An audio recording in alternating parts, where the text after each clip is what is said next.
Hello and welcome back to another episode of the draft series. I'm solo today.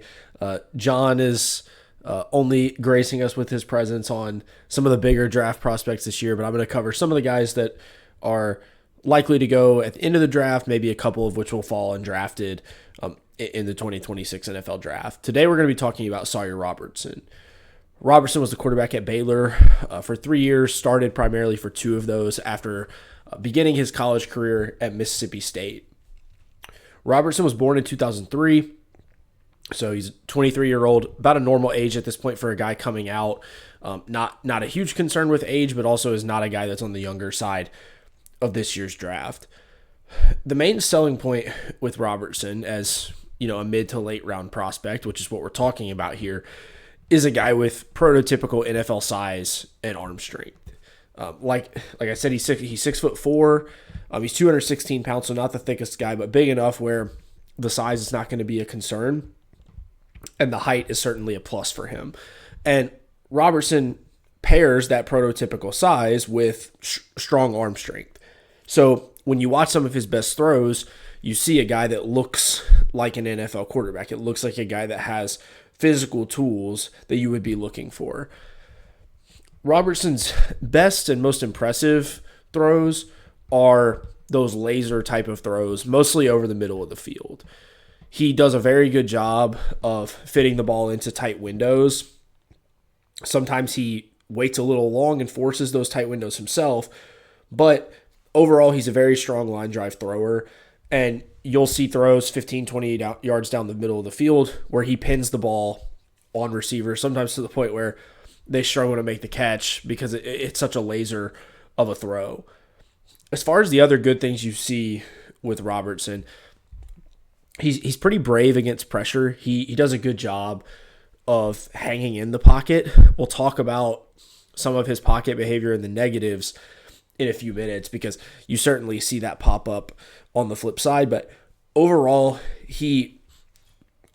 especially early in the year, I think like the Auburn tape is an example where he did a pretty good job of not bailing from the pocket too much. Later in the year, against Cincinnati, you saw him try to create more plays and get penalized for that.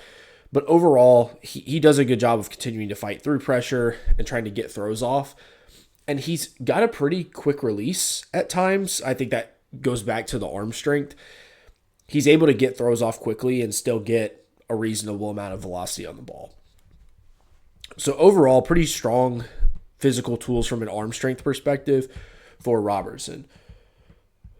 An additional thing that I'll mention before we get to some of the weaknesses with Robertson are he does a pretty good job of getting to his checkdowns. He does a good job of, his internal clock functions pretty well where after a certain amount of time he understands, okay, there's probably nothing else I'm getting out of this play. Like, let me check it down. Let me see if I've got the back open. And again, because he's got a fairly quick release, because his arm's pretty strong, he doesn't have a hard time getting the ball over there, even if he's throwing from maybe a flat-footed position or there's pressure getting to him and he needs to get rid of the ball quickly. So overall, that's how I would categorize Robertson's strengths.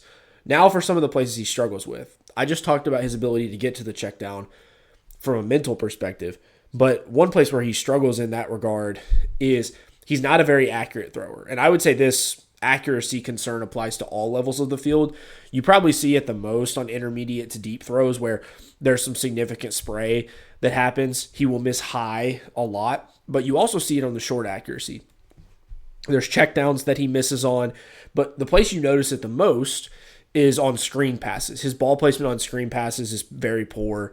There are plenty of plays where receivers could have made a lot more happen if they had had an opportunity to catch the ball with the momentum going upfield, and Robertson does not do a good job of getting them in that position.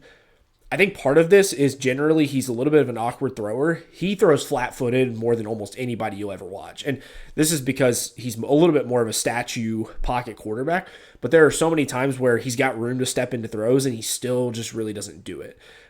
Like I said before, his arm strength is strong enough where it doesn't kill him from an arm strength perspective, but I do think you see it affect his accuracy on shorter throws, and there's just times where there's not really a reason why you're not giving yourself a little more momentum, giving yourself a little more arm strength by stepping into throws. A lot of times you'll see guys that struggle with short accuracy when their footwork's like that. Anthony Richardson was like that coming out of school, where a lot of times he would kind of just plant his feet in the pocket and not really be mobile or be flexible, and the short accuracy would suffer. Another place where the accuracy struggles with Robertson is he has a significant drain when he is on the run. There's very few throws on his tape that are very impressive on the run throws. He gets a little out of control when he's running because he's just not the best athlete, so he really has to push himself to escape pressure. And because of that, he's very erratic as a thrower when he's trying to escape. There's a lot of throws where if he's rolling out, he'll leave it behind a guy, he'll miss high. There's a lot of spray from that perspective. And because of this, you really don't see very many late in the down explosives from his game. His best plays, his biggest plays are winning from the pocket fairly early in the down. So this is not a guy you're going to expect to create much outside of what the offense gives him. Another concern I have about him as a thrower is there's very few times where you see him throw with touch, especially deep down the field or when things aren't wide open and easy.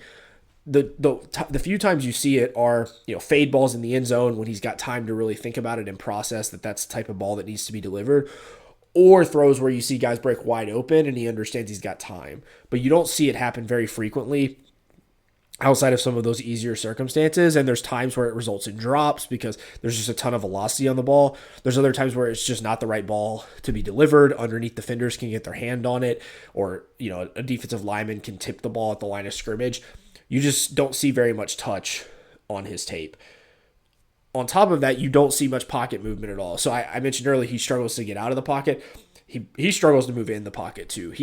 He's about as statuesque of a quarterback as you'll see in terms of just he likes to drop back into the pocket and he doesn't really want to move from there. He would like to win from that vantage point, from where he can use his height, where he can see over the defensive line and deliver throws using his arm strength. But there's just times where that gets unrealistic. There's pressure from the defensive line. There's a throwing window that needs to be created, and he doesn't really get to any of those points.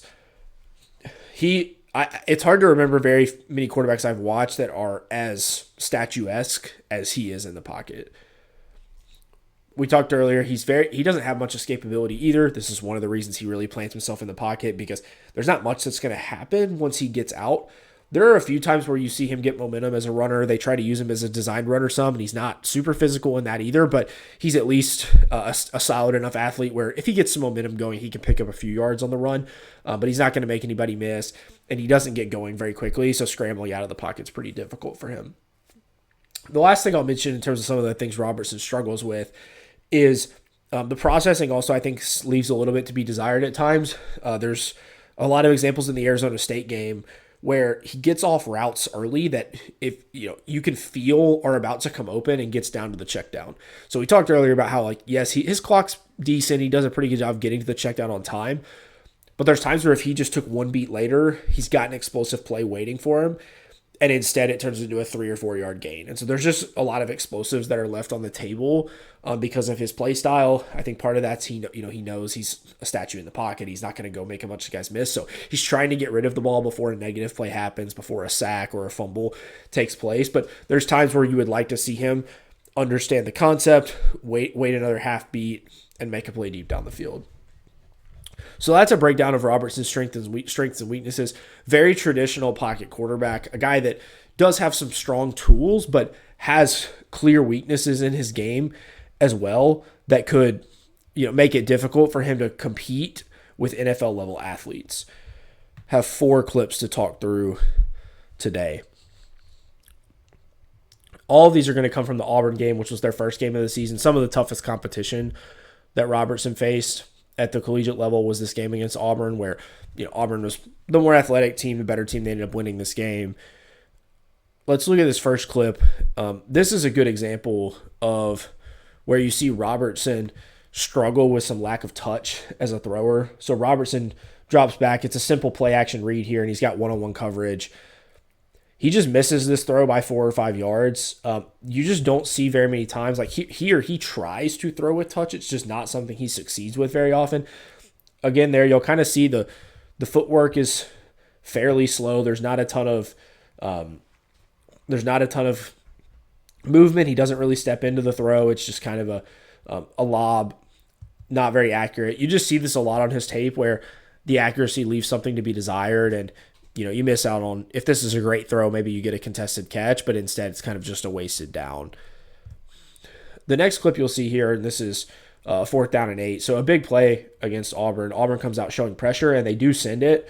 This is where you see Robertson in rhythm, and he identifies what's happening pretty quickly and makes a big play for Baylor. The throw here is not super impressive, but he stays confident against pressure and identifies that this deep safety, or I'm assuming supposed to be deep safety, just does not clock this receiver deep down the field. His eyes are on the tight end of the backfield throughout this play, and the tight end stays in to protect. So they've only got 3 receivers out running a route. Robertson stays confident this entire time, delivers a ball with, he doesn't have to make a perfect throw here, just needs to get it out for his guy, and they deliver on a big 4th and 8. So again here, safety kind of showing up, doesn't identify the deep route across the middle of the field, and they pick up an easy touchdown. Nothing amazing from Robertson there, but you do see overall, he sees the field fairly well over the middle of the field. There's times where you wish he would identify things more quickly or maybe read something out longer, but he understands what the defense is giving him and has the ability to hit some explosives if they present themselves early in the down. The next play I think is probably my favorite from his, which is where you really see the quick release show up on his tape. This is the previous throw rewinding here. This example, I think, is pretty cool. And you see the quick release. There's pressure. He immediately gets it out, puts it on the money. It's actually dropped by the receiver here. So doesn't show up on the stat sheet. But you see here, he drops back. He quickly knows there's pressure, gets the ball out, puts it on the money. That's the type of play that is most NFL-like on his tape, and it is something that most guys in college just don't have the ability or the processing speed to do. So impressive throw from Robertson. That's probably the best of his tape that you see. The flip side of his ability to put a ton of velocity on the ball, execute on those over the middle throws, is for all of those examples you see, you also just see some bad misses and some times where he throws a laser and it ends up sailing or is just not the proper ball. Here's an example down in the red zone where he tries to throw a kind of short, like a little bit deeper slant back into the end zone, drops back, likes what he sees. The receiver is open here, and he just sails it. This just shows up on his tape pretty frequently. There's times where you can't really explain why he misses. I do think part of it is the footwork is just not super consistent for him, but there's too many misses on his tape from an accuracy perspective to believe that this guy's just going to consistently win from the pocket in the NFL. All right, that does it for the clips. Let's move now into some comps, and then I will conclude with my grade for Sawyer Robertson. So Robertson, I think, is an interesting guy. I've kind of spoken so far about his play style is pretty unique, and there's not a ton of college quarterbacks that are as pocket focused as he is and specifically move as little as he does in the pocket. So my comps kind of both fit that same range, right? Like those type of play styles. And because of that, it's a fairly limited bunch. There's just not that many players to pick from. But as a best case, and I don't think he reaches this, and this isn't a super high bar, but my best case for him is Tanner McKee. McKee's a guy that has some more size. McKee is 6'6", but has been a guy that's hung around as a backup and now eventually might get his chance as a starter somewhere.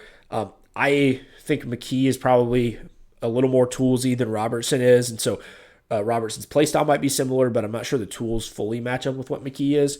My worst case is a similar type of player. I picked Carson Strong, who was a 6'6" quarterback out of Nevada, actually a similar weight to Sawyer Robertson, around the 215 range. Strong is probably the most statuesque quarterback that I've ever watched in terms of film. Just had multiple knee injuries, couldn't really move at all, but had some really impressive throws from the pocket.